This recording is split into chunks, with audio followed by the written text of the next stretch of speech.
but for effective intervention by the opposition, including the BJP, notably, inside and outside the parliament. Almost a serious campaign of probity by the media, print and television included. Coal block के location के बारे में चर्चा हुई है, लेकिन इस scam के कुछ नए आयामों की ओर मैं आपका ध्यान आकर्षित करना चाहता हूं। जैसा उस दिन सुषमा जी और अरुण जी ने बताया था कि 2004 में ही मई जून में ये पूरा योजना कंसीव की गई थी, जुलाई में। इसकी पहली आपत्ति डॉक्टर मनमोहन सिंह के द्वारा की गई थी, पीएमओ के द्वारा, सितंबर 2004 में। अब आपको मैं एक आंकड़ा देना चाहता हूं। 93 से 2005 के बीच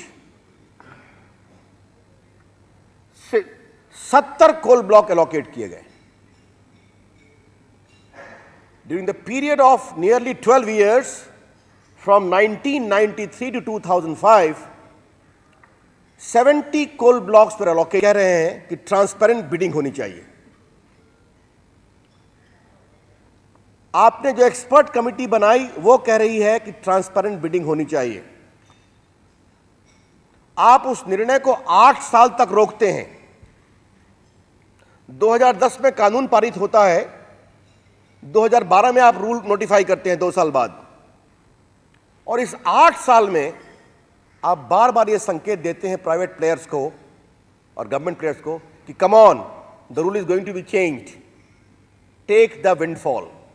और 142 आप कोल ब्लॉक्स एलोकेट करते हैं, जिसमें लगभग 57 से 60 ओपन कास्ट माइन से आपको मालूम है प्राइवेट सेक्टर्स में, which is a very profitable venture. ये जो कांग्रेस पार्टी और सरकार की ओर से कहा जा रहा है बार बार कि ऑपरेशन नहीं शुरू हुआ,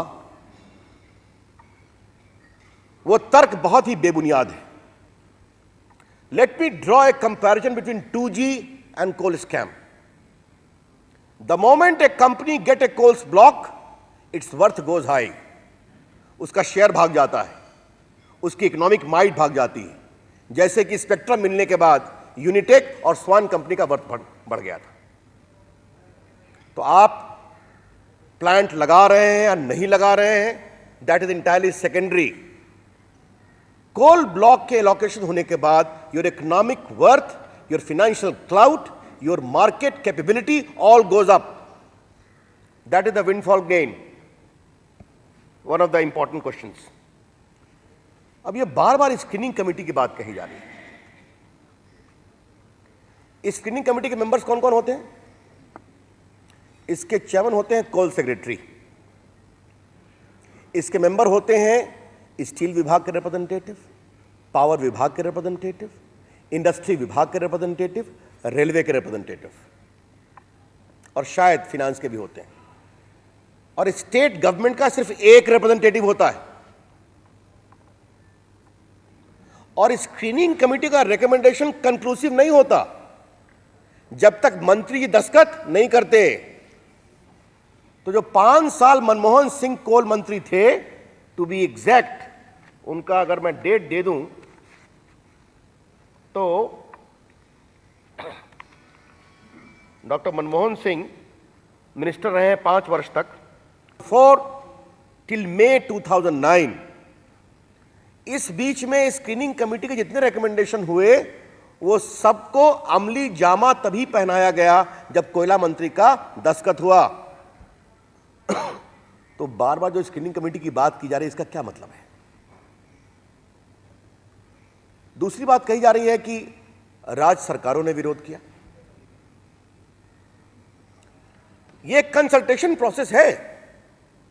मैंने रमन सिंह की चिट्ठी देखी है, उन्होंने कहा कि आप जो एग्जिस्टिंग इंडस्ट्री है उसको डिस्टर्ब मत करिए, भविष्य लाइए, और अगर आप कॉम्पिटिटिव बिडिंग लाते हैं तो राज्यों को भी उसमें हिस्सा मिलना चाहिए, उस रेवेन्यू में रॉयल्टी के अलावे। इसका विचार करिए, क्या गलत है इसमें? लेकिन सबसे बड़ी बात यह है, अल्टीमेटली आपने बिडिंग को माना कि नहीं माना? जो 2004 में कंसीव हुआ वो बिल आप 2010 में लाए कि नहीं लाए?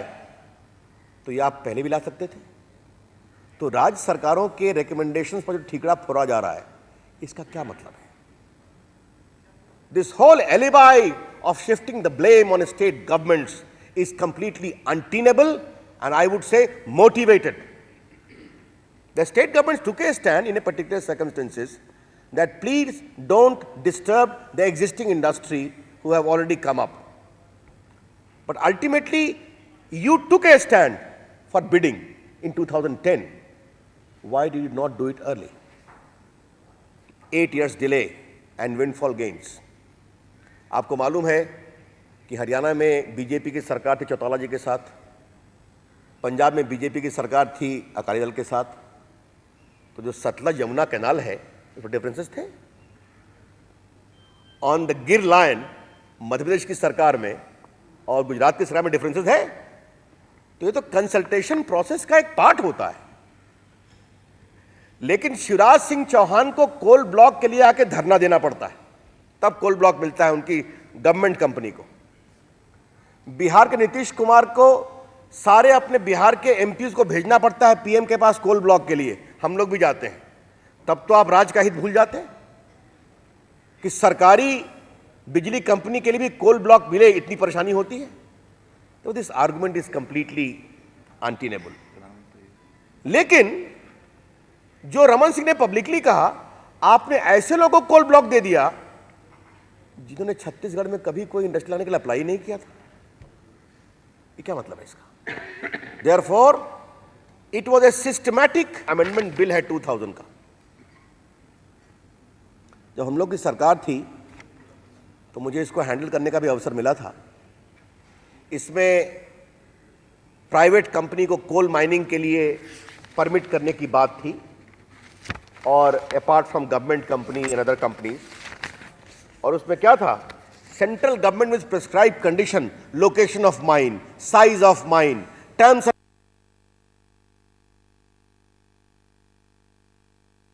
बहस तो हमने कॉमनवेल्थ पर बहुत की है। प्रधानमंत्री ने हाउस में कहा कि शुंगलू कमेटी की रिपोर्ट आने के बाद मैं कार्रवाई करूंगा। शुंगलू कमेटी की रिपोर्ट ने शीला दीक्षित की सरकार पर सीधे आरोप लगाए हैं।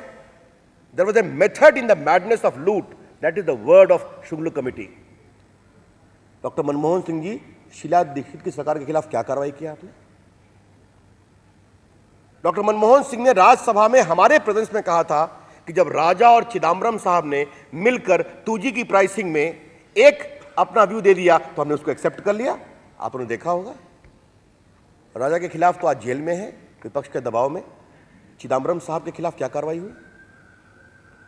कहा जा रहा है पब्लिक अकाउंट्स कमेटी चले जाइए, बिल्कुल जाएगा, वो तो लीगल रिक्वायरमेंट है। लेकिन पब्लिक अकाउंट्स कमेटी जब सेंसिटिव मोड पर पहुंचती है इंक्वायरी में, तो उसका हश्र क्या होता है क्या हमें बताने की जरूरत है? 2G में प्रधानमंत्री जी ने स्वयं कहा था कि मैं पीएससी के सामने पेश होने को तैयार हूं, और जब उनके सेक्रेटरी उस समय के नायर साहब को बुलाने की बात हुई तो कांग्रेस के सम्मानित सदस्यों ने पीएससी की मीटिंग में क्या किया मुझे बताने की जरूरत नहीं।